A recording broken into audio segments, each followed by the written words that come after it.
So the upshot of the previous lecture was that there's a relativistic, and I can drop the word relativistic because, well, it is the correct way to write down things, right? The fact that at the fact that at small velocities we get a different approximation, well, that's not our fault. But this is the correct expression. So the relativistic total energy is E equals gamma mc squared. And the relativistic momentum is P equals gamma mu, or gamma mv. Gamma times mass times, gamma times the rest mass times the velocity. And what I tried to do is motivate or convince you that these really are not just words, but they really are meaningful, meaningful terms. But in any case, even if you're not convinced, this is, I was not being rigorous. To do this rigorously requires more advanced treatment. Just accept that in high velocities or in relativity, this is the energy, this is the momentum. And we saw that when u equals 0, so when gamma equals 1, energy becomes rest energy equals mc squared. I even expanded that E equals mc squared plus 1/2 mu squared plus ... Okay, so basically energy is made up of the part that becomes non-zero, that remains non-zero even at 0 velocities, plus everything else that does depend on the velocity. So energy equals mc squared plus velocity, the dependent part. And this is what we would define as kinetic energy. So kinetic energy is defined as energy minus mc squared, everything other than the rest energy. Or if you substitute gamma mc squared minus mc squared, kinetic energy is mc squared times 1 minus u squared over c squared taken square root minus 1. And it's this thing that approaches 1/2 mu squared as velocity becomes smaller and smaller and smaller. Okay, so what I want to do now is I want to digest this bit, the mc squared bit. What does it mean? How should we understand it? So digest the digest rest energy.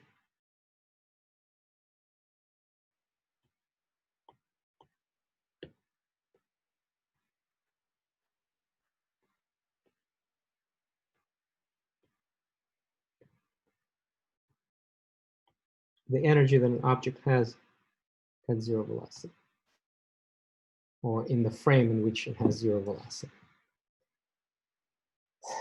First, I want to remind you that what has to be conserved is both the total energy and momentum. We saw that they cannot be conserved independently. There's nothing that says that mass has to be conserved. So the immediate implication is that it allows particles to be completely annihilated.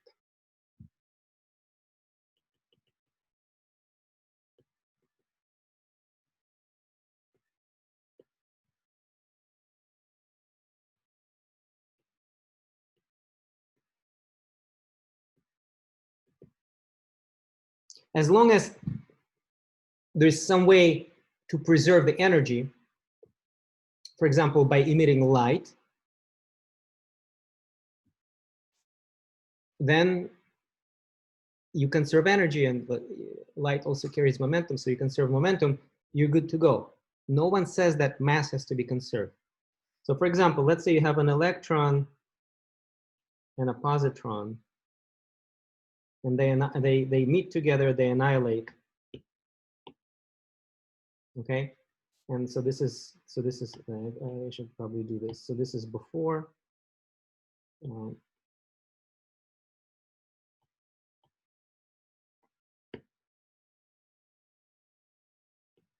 and then this is after. And what happens after is that you need to have light to carry energy.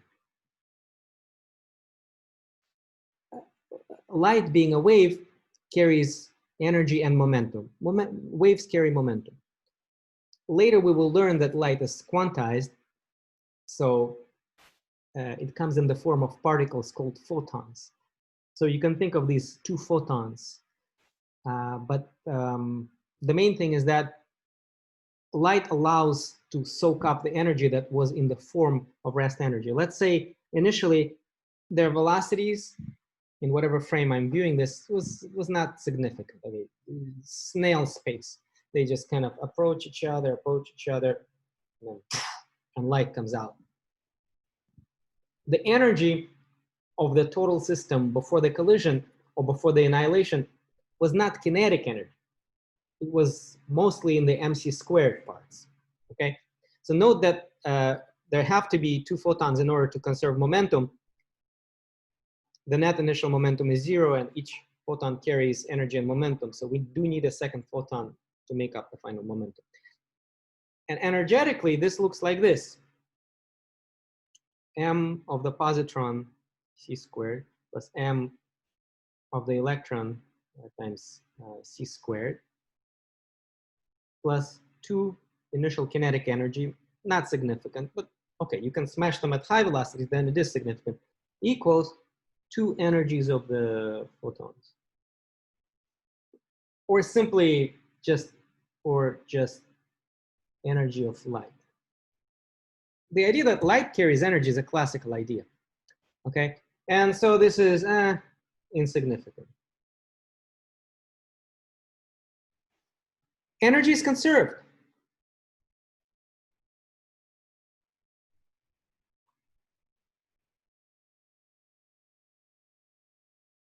Okay? Mass is not conserved. There isn't any mass to end up with. Light is massless. Mass does not have to be conserved. Mass energy, or rest energy of reactants, has been completely converted to energy of light, or photons, because light is quantized. And that energy is, you could say, it's all kinetic. Photons don't have rest energy. They're massless. So the moral of this example is that mass can be converted to energy, but it would be more correct to say that mass energy has been converted to energy of products, or kinetic energy of product particles. So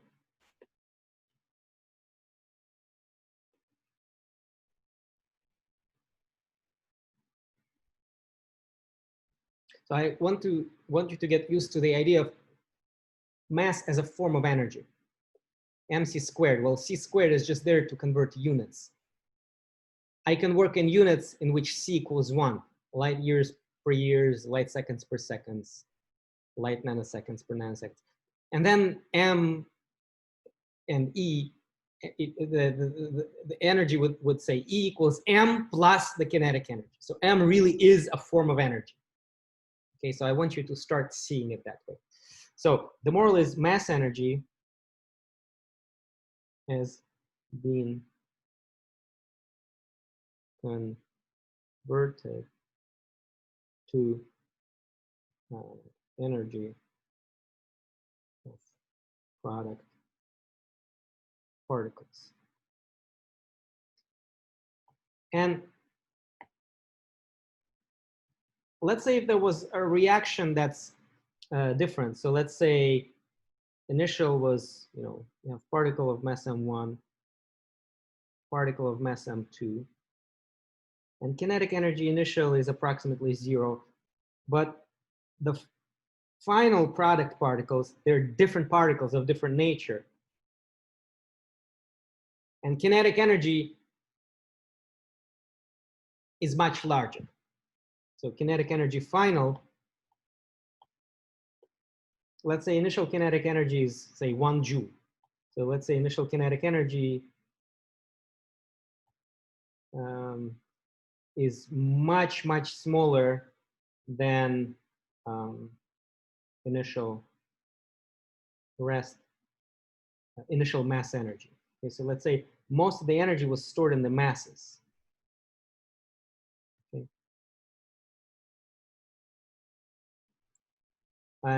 But for the final, for the products, they have huge kinetic energy in comparison to the initial kinetic energy. It's much larger than K initial. Well, what that means is that because energy has to be conserved, the final mass energy has to be smaller.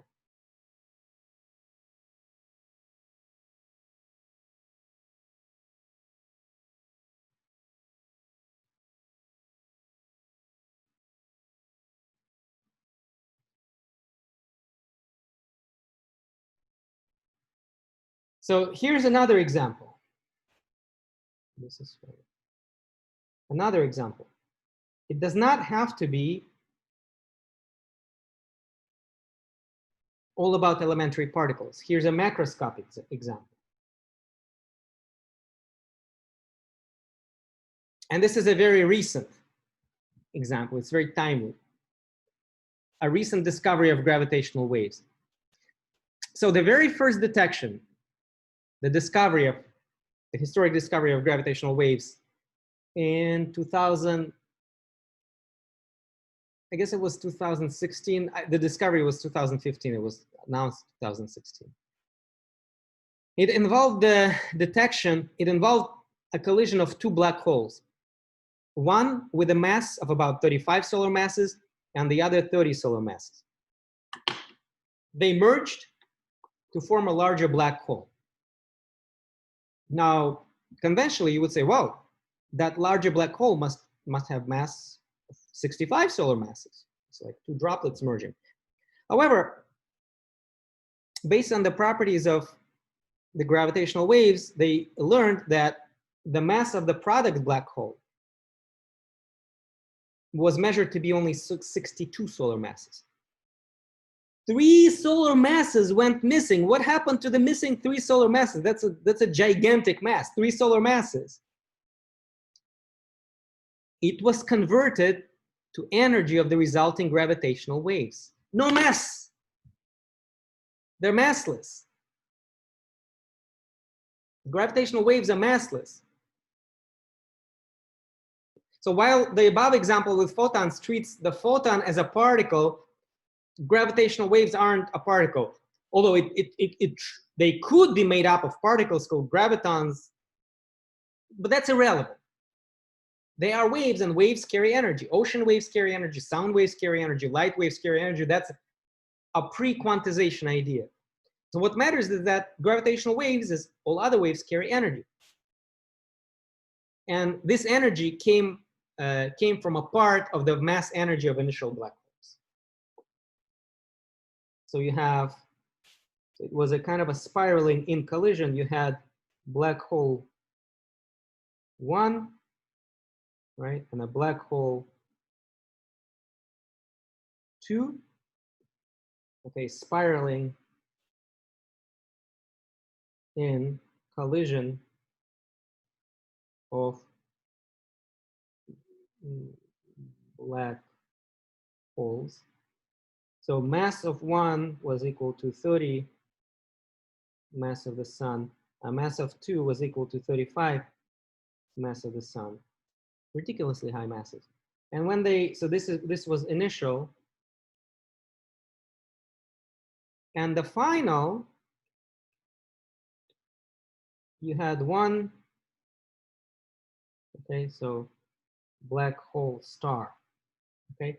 And the mass, so this is final. And the mass of star was equal to about 32 mass of the sun. What happened to the rest of the mass? Okay, so it was converted to energy of gravitational wave. Even if you don't understand what gravitational waves are, I don't expect you to, but the point is there's some kind of waves. When they pass by Earth, they stretch and compress Earth, and it carries energy. Okay, so 3 masses worth of mass energy was converted into energy of gravitational waves.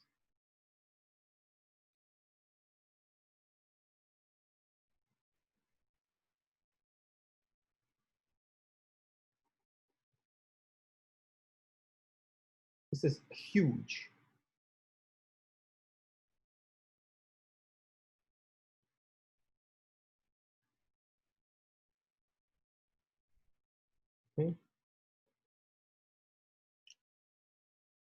Okay. Okay. So you might say, oh, this is really cool. Mass energy can be converted to other forms of energy. It could be kinetic, it could be something else.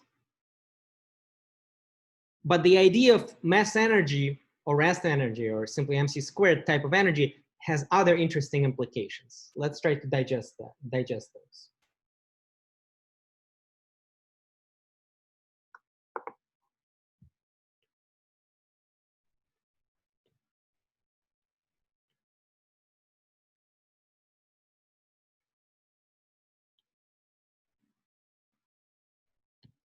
Okay.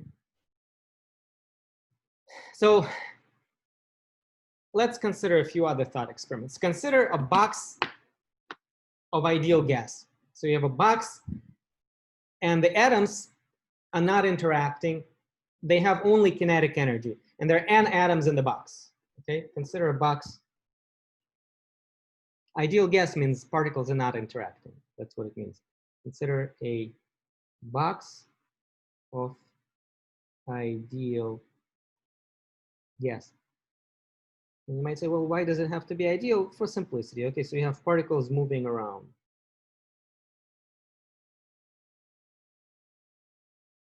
Now, I'm not going to include the mass of the box itself, whatever it's made of, cardboard, wood, metal. It's not essential. I can include that. Okay, so n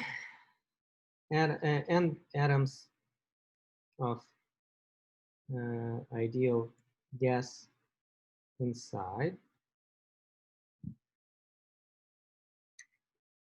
Then let's say they're identical atoms. The energy of ith atom, let's say they're all hydrogen atoms. The energy of ith atom. So this is total of ith atom is mc squared over 1 minus u sub I squared over c squared. Well, they all have different speeds, of course, so that's why I put u sub I. Okay, so let's say they all have the same m, the same rest mass for simplicity. Okay, so the total energy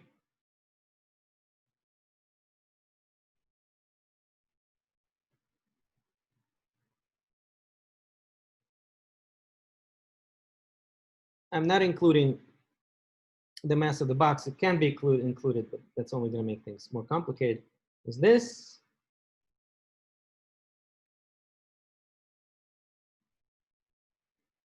Okay. Okay, on the other hand, well, here I am, a macroscopic human being, not microscopic. I cannot see the atoms. I see a box on the table. And I say, well, there's a box sitting on the table. There's an object.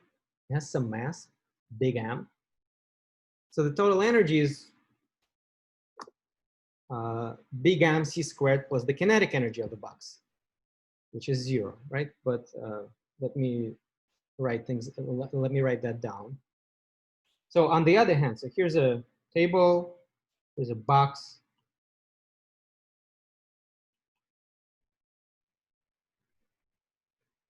Question, what is the energy of the box. It's not a trick question. Okay, and what is m mass of the box?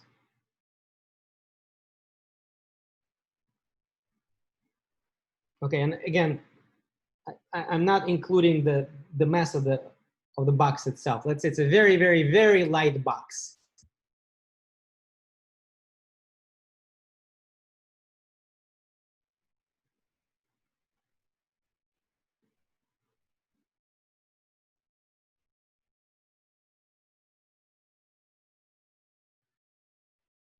I can, but that's I'm going to make things more complicated. Okay, so we have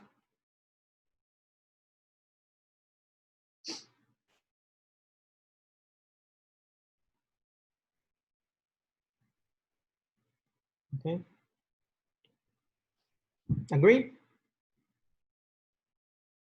I'm just looking at the box. The box has a mass. It has no kinetic energy. So I say, well, the box has mass mc squared, big mc squared. On the other hand, you're telling me, well, it's made up of these tiny particles. And I say, oh, okay, well, fine. Then it must be this. Okay. In other words, what makes up the total energy of the box must include the total energy of the contents. And we can clearly see that mass, the big M, that determines the rest energy is clearly greater than the sum of individual masses.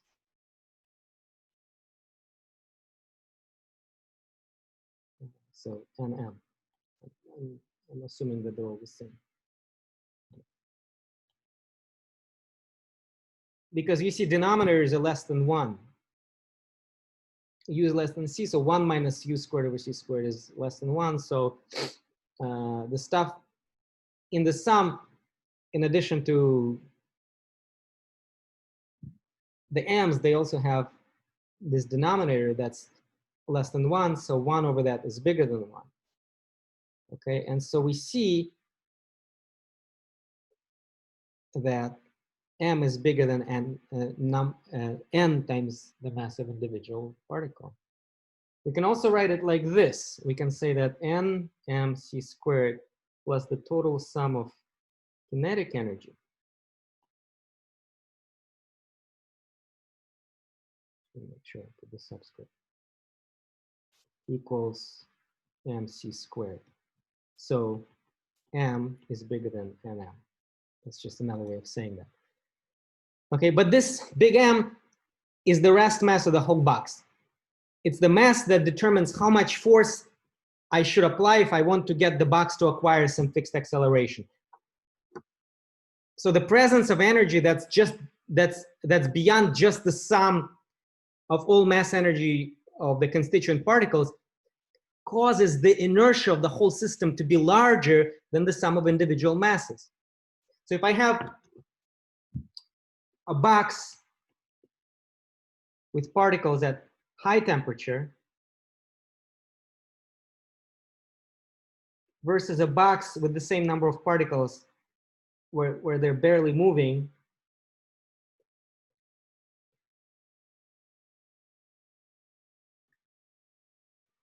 same number of particles, same identity of particles, say 1000 H particles,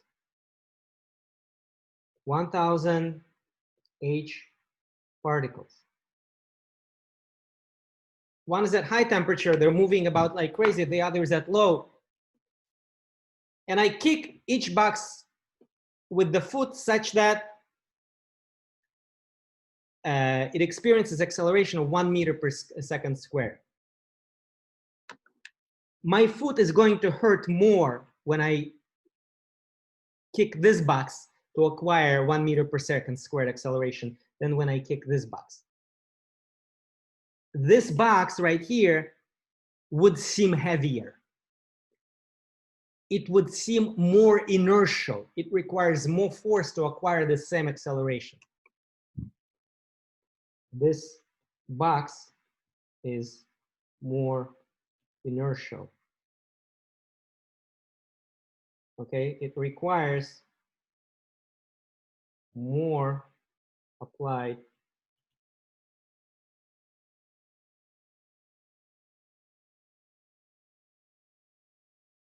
force to achieve the same acceleration.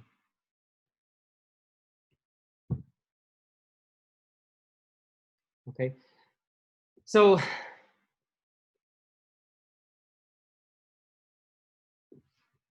in Einstein's own words, inertia of a body depends on its energy content.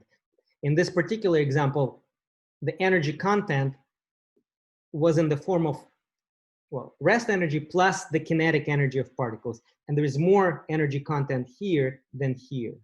There's more energy content here than here.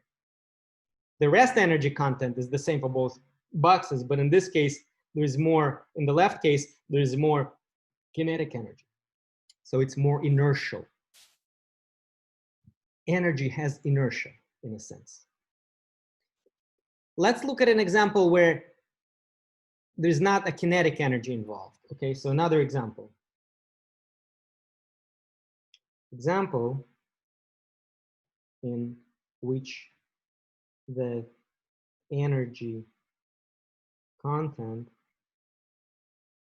is not in the form of kinetic energy. So I have two charged particles. Let's say they are electrons. They're elementary particles without any internal structure. So their intrinsic mass cannot change. You see, a mass of a particle can change, but that means it becomes a different particle. Or in terms of, if you think about the mechanism for how it becomes a different particle, its internal structure changes. Okay, but these are elementary particles, so their intrinsic mass cannot change. The rest mass of an electron is its intrinsic property, just like its charge, just like its spin. So this is an interesting, important point. Your textbook emphasizes that point. It's an elementary particle without internal structure, or so we think, without internal structure, at least at the energies that we can currently probe experimentally. Let's say we think it's an elementary point particle without internal structure. So its intrinsic mass cannot change. So the two electrons start from far away and they're on a collision course. And I'm observing it from some frame, for example, from the center of mass reference frame. So I'm observing particles, they're doing this. Okay, they're on a collision course. Tell me, these three aficionados, what would happen to these particles? Okay, so I have an electron and I have another electron, and they're on a collision course. Describe to me what will happen to the particles. Well, they repel each other. They hate each other. They're both electrons.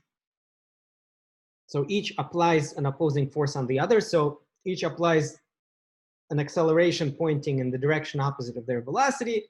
So the velocity of each particle decreases, so they slow down. That's a purely force explanation of why they slow down. Anyway, they come, they slow down, they eventually stop at a turning point, and after that they fly apart. They keep applying forces on each other, repelling forces on each other. So, okay, so they stop. So they stop here. Okay, so these are, they stop here and turn around. And then they happily go in opposite directions and never see each other again. After that, they fly apart. But let's consider what happens at this very instant when they stop. At this very instant, the following happens.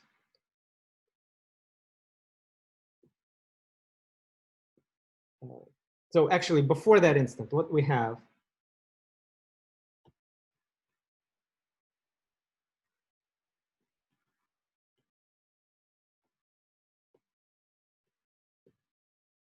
what was energy?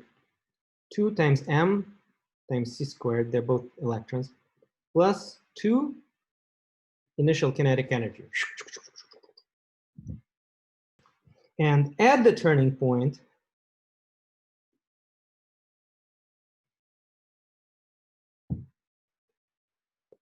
well, at the turning point, there's still the rest energy, which is the same. Is there kinetic energy? No. Are the particles interacting? Yes. So there is a potential energy of interaction. And just to remind you, potential energy of interaction, you see, potential energy is an interaction potential energy. It's a form of internal energy. Equals K Q squared over R minimal. Okay. So this U increases until the minimal separation, our minimum at which the particles stop right here. So this is R minimal separation. Okay. But it's okay. I'm just writing this down so you remember. So that I put some meat around the bones and you say, oh yeah, I remember this thing. Yeah, this is just interaction potential energy of two charges. Yeah, that one. On the other hand, if I look at this combo, at this blue combined system of two particles, I see that there's some kind of a system that has some kind of a mass, right? So on the other hand, so this is equals E final. This is E initial. And E initial equals E final. That's all good. On the other hand, relativity tells me that E final equals mc squared. So this is from special relativity. This is phys 3. This is, well, it's phys 3 with the additional information that there is a rest energy that comes along for the ride. Okay. But on the other hand, I know that E final has to be equal to mc squared. That's by definition. Because everything that's not kinetic energy is called rest energy. You see, this is important.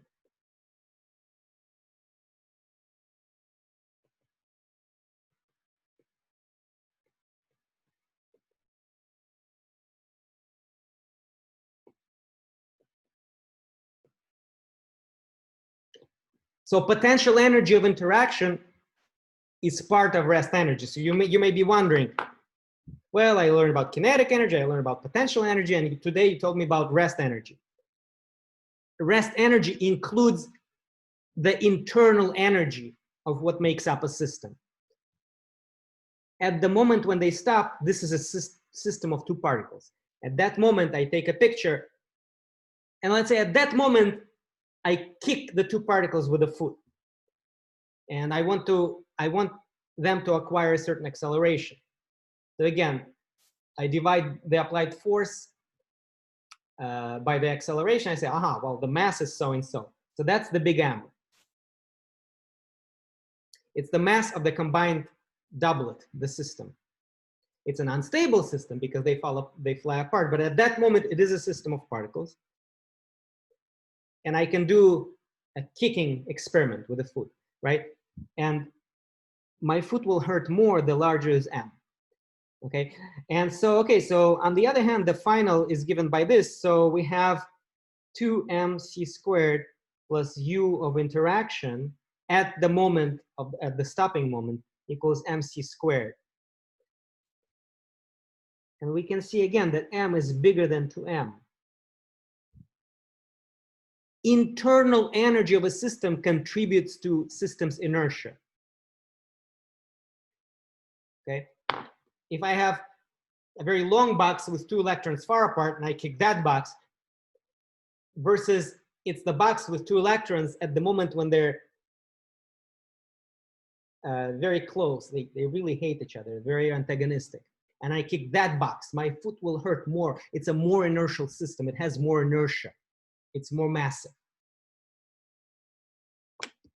So again, in Einstein's words,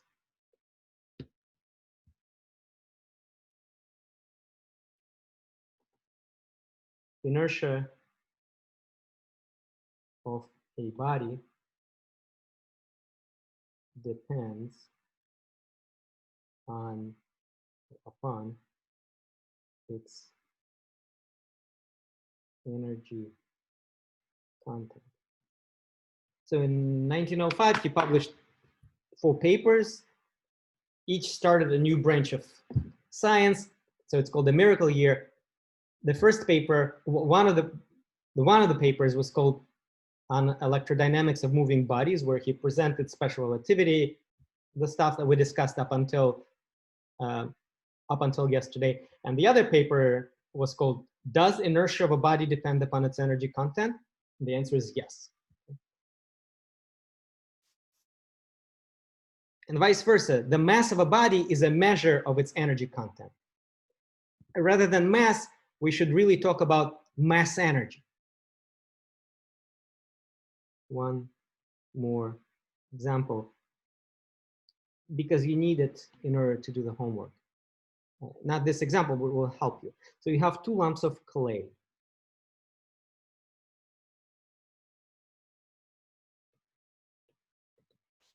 Two lumps of clay on a collision course.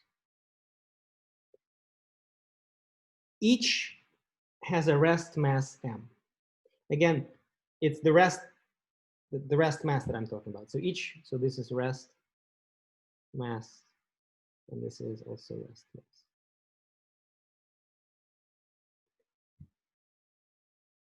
And they collide head-on at 3/5 c, 3/5 c, and this is 3/5 c. It's the velocity, and they stick together.